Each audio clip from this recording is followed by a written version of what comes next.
The events at the Appomattox Courthouse were the most significant of the Civil War. After all, it was the beginning of the end of the war.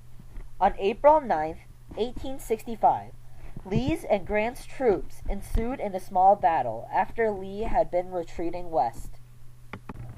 Lee soon realized that he was fighting a hopeless battle, and he knew that he had to surrender. This happened at the now famous Appomattox Courthouse. There, Robert E. Lee and Ulysses S. Grant, along with 14 other comrades, met. What most people don't realize is that this was not the official ending of the Confederacy, but just the beginning of the end. All this treaty really was a surrender of the North Virginian Army led by Robert E. Lee. It was not a complete victory over the Confederacy. The Confederacy did not join the Union right after. In fact, there is still Confederate resistance. By defeating the Northern Virginian Army, the Union forces could spend its resources dealing with other, less threatening armies of the Confederacy.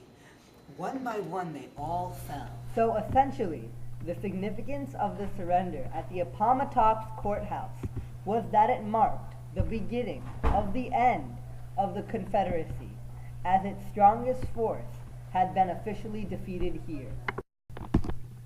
Lincoln, a kind and reasonable man, wanted the terms of surrender to be light.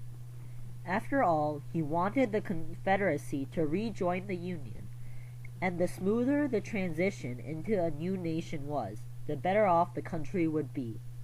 He didn't want too many bad feelings between the two sides of the nation, since it would interfere with Reconstruction.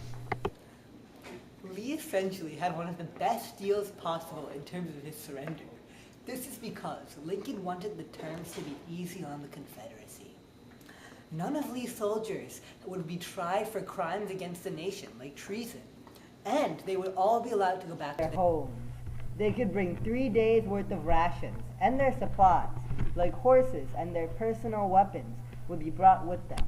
Essentially, all Lee had to do was dispatch his army. Lincoln was delighted by this surrender. He saw it as a chance to reunite the nation and bring peace. However, he did not have much time to act on this, for a mere 5 days later, on April 14, 1865, he was unfortunately assassinated as he took a trip to the theater.